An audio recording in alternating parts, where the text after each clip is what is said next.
Halo teman-teman, aku baru aja baca sebuah buku legendaris yang udah berusia lebih dari 80 tahun. Judulnya How to Win Friends and Influence People, karya Dale Carnegie. Mungkin kamu nggak nyangka, tapi ternyata punya sedikit teman.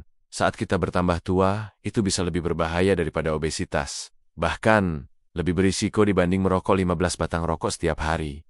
Gila kan? Dan ada fakta menarik juga. Punya sahabat di tempat kerja bisa bikin kita 7 kali lebih semangat dan produktif. Jadi, jelas banget kalau hubungan sosial itu bukan sekadar punya banyak kenalan, tapi benar-benar berpengaruh besar ke kesehatan, kebahagiaan, bahkan karier kita. Nah, kebayang nggak sih betapa enaknya kalau kita dikelilingi teman kerja, rekan bisnis, atau bahkan pelanggan yang benar-benar peduli dan bisa diajak kolaborasi. Bukan orang yang ngomongin kita di belakang, atau cari cara buat ngejatuhin kita. Itu semua mungkin banget, asal kita paham prinsip sederhana dari buku Dale Carnegie ini. Walaupun bukunya ditulis tahun 1936, prinsipnya tetap relevan sampai sekarang. Bahkan aku yakin, anak-anak kita, cucu kita, juga masih bisa pakai cara ini buat bangun pertemanan dan pengaruh di masa depan. Intinya, ada 2 perilaku utama yang ditekankan di buku ini, kalau kita mau punya banyak teman, sekaligus bisa memengaruhi orang lain secara positif. Apa aja? Yuk, kita bahas dengan cerita biar lebih gampang. Prinsip pertama, tunjukkan ketertarikan tulus pada orang lain di tahun 1800-an. Ada seorang anak imigran Belanda miskin bernama Edward Bok. Pendidikan formalnya cuma sampai 6 tahun, tapi akhirnya dia tumbuh jadi salah satu editor majalah paling sukses di zamannya. Rahasianya sederhana banget. Dia benar-benar tertarik sama orang lain. Waktu usianya 13 tahun, dia nabung buat beli buku biografi tokoh terkenal. Setelah baca, dia nekat nulis surat ke orang-orang hebat itu, nanya tentang hidup mereka. Hebatnya, mereka bales. Bahkan Jenderal Grant sampai bikinin peta dan ngundang dia makan malam. Dari satu kenalan ke kenalan lain, dia akhirnya punya akses ke banyak tokoh besar.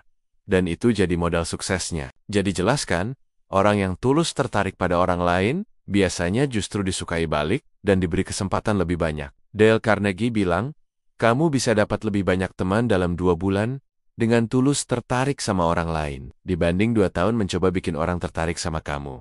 Contohnya gampang, misalnya ada teman yang hobi koleksi perangko, walau awalnya kita nggak ngerti, coba deh cari tahu sedikit. Ternyata perangko termahal di dunia, harganya bisa sampai 9,5 juta dolar. Kalau kita ngobrol pakai rasa penasaran yang tulus, mereka bakal ngerasa dihargai dan nyaman sama kita. Prinsip kedua, sering memberi pujian dan apresiasi. Sekarang bayangin, kapan terakhir kali kamu dapat pujian tulus dari seseorang? Pasti rasanya bikin semangat banget kan? Pujian itu efeknya luar biasa. Dale Carnegie bilang, orang bisa tahan gak dikasih makan 6 hari.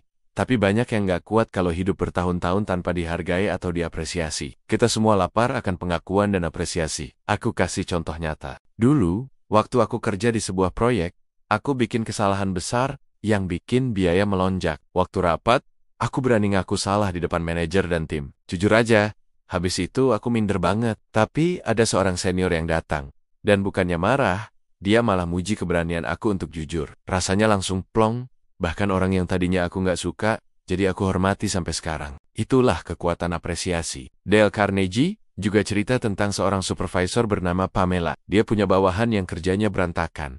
Dimarahin gak mempan. Sampai suatu saat, Pamela mulai muji hal-hal kecil yang dia lakukan dengan baik. Lama-lama, hasil kerjanya berubah total jadi rapi dan efisien. Jadi, kalau kamu mau bikin orang lain lebih semangat, lebih terbuka, dan lebih mau kerja sama, beri mereka pujian tulus, sekecil apapun itu. Kesimpulan, kalau kamu ingin punya banyak teman, pengaruh yang baik, dan jaringan yang kuat, tunjukkan ketertarikan tulus pada orang lain. Berikan pujian dan apresiasi dengan ikhlas. Dengan 2 prinsip ini aja, hidup sosialmu bisa berubah total. Kamu bakal dikelilingi orang-orang yang siap mendukung kesuksesanmu. Dan itulah inti pesan dari buku How to Win Friends and Influence People, karya Dale Carnegie. Nggak heran buku ini masih laris lebih dari 80 tahun setelah diterbitkan. Jadi, menurutmu, lebih gampang mana bikin orang tertarik sama kita? Atau kita yang lebih dulu tulus, tertarik sama mereka?